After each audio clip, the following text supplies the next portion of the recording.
Hello and welcome to The Bottom Line, a new programme and a major new series from TelecomTV, sponsored by IBM.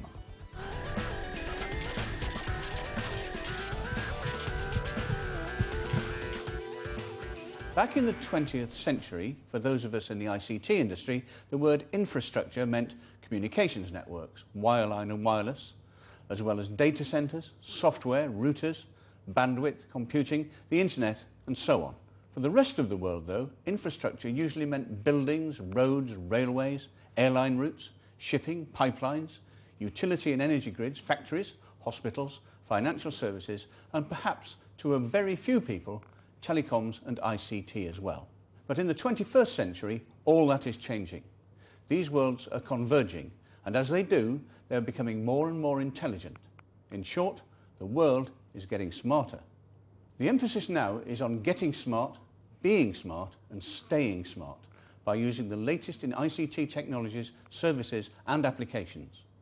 And it's self-evident that a smarter planet will rely on smarter communications infrastructure to realise the opportunities afforded by living in a world that, via electronic technologies, is more integrated socially and economically than ever before in human history. It's exciting, but this transformation will provide the global ICT industry and communication service providers with the biggest challenges they have ever faced. This also means the attitudes and actions of traditional ICT players will have to change to accommodate the new reality and unlock the full value of the network and other assets they hold. There are plenty of problems at the moment across the ICT sector.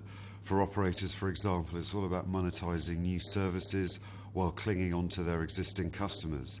Then again, if you look at equipment suppliers, for example, they've got to move from a more product-based offering to a more service-based offering. So across the sector, there are challenges. Key to this is the fact that customers are less willing to pay for new services at the moment, and that's something that's a real problem. Again, there's contraction in the device and equipment market, so there's a problem there for a lot of the suppliers.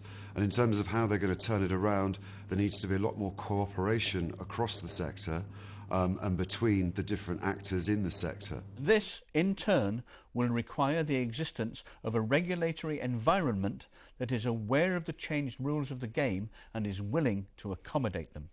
After all, CEOs regard regulatory uncertainty as the preeminent threat to investment. I think the worst thing that happened to our industry is this interference by governments and the European Union in dictating tariffs.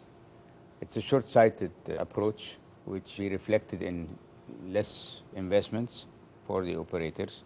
The interference has caused a lot of damage to the industry and has not really helped the consumers. If public infrastructure take the place of private investment in this area, you will have a big challenge in terms of the kind of revenues that you generate from telecommunication. And therefore, I think that from the private industry point of view, the private telecommunication industry point of view, that is definitely a big challenge. And at some point, it may even create long-term problems for the survival of the industry. Historically, the regulatory mindset has been one that's measured success in terms of falling prices, in terms of the amount of players in a market that can offer the same service. But as we've seen through things like consolidation in the broadband market and more recently in terms of moves towards sharing networks in the mobile industry, that's not necessarily the be-all and end-all of successful regulation. So going forward, regulators really do have to concentrate on creating these ideal conditions for investment. They have to be pro-investment and not merely pro-competition. Operators acknowledge that investment in the networks must continue and realise that technologies will remain key differentiators, both in terms of meeting customer demand for increased bandwidth and improved quality of service. At present, they've got to really focus on the market message, and the market message is one that's centred around cost control very much in developed markets at present. So it's all about cutting your costs, moving towards network sharing, rationalising the industry. But by the same token, and again, there is a governmental impetus here, there is a desire to move to a smarter, more converged society. And if operators, for example, don't take a lead on that score, they may find themselves sidelined by other players in the technology sector. On our industry, I think the challenge is what after growth? You know, we all lived in prosperity from voice and SMS and so on. Okay, now we have broadband. So the question will be what LTE is going to bring new, and what are the applications that are going to be easier and more affordable on LTE, and what are the new revenue drivers? That's the real challenge now. Regardless of economic circumstances, macro and micro, people's appetite for novel communication services remains unsated. And we're seeing the game change as tech-savvy and sophisticated Generation X and Generation Y consumers turn to new and emerging players in their continuing search for the most compelling and useful equipment and applications. I'm often asked to get my crystal ball out on the table and talk about what's going to happen in 3 to 5 years. It's a real tough call, and history shows me that making those kind of ballsy bets is usually a hiding to nothing. But the reality is, when I look out 3 to 5 years and try to figure out what's going to happen, there's one thing that always strikes me, and that's bandwidth.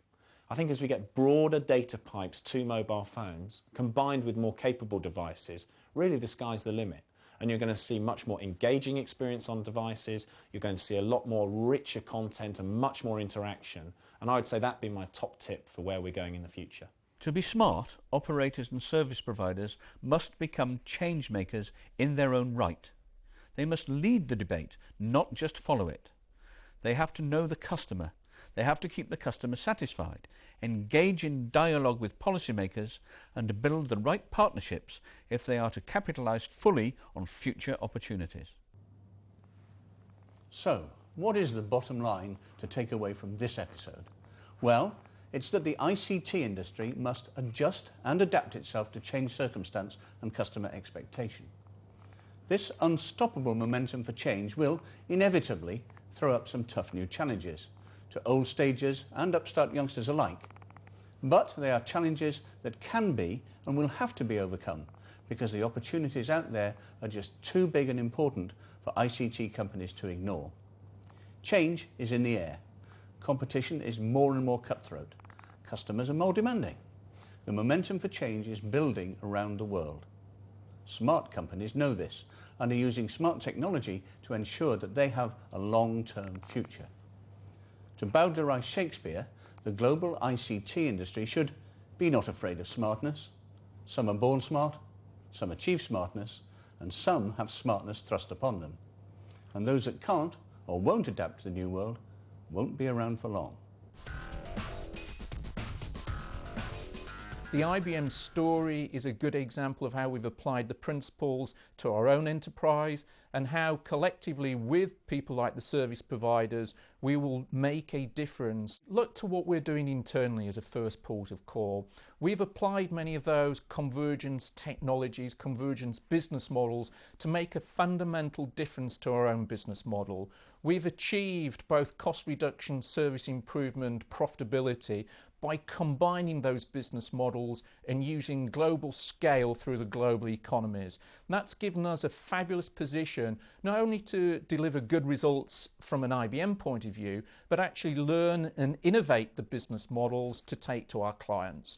So what I would say there is look to what we've achieved internally, but look to see how we can help on the smarter initiatives. The smart planet isn't just a top line, it's absolutely a fundamental way of recreating business models for value, which links to all the social responsibilities around green. You know, energy consumption isn't just a top line issue for PR. This is really economics as well, and we can actually make a difference to the economies, growth markets as well as mature markets. So this is really a strategy not just for now and cost, it's a strategy for the planet.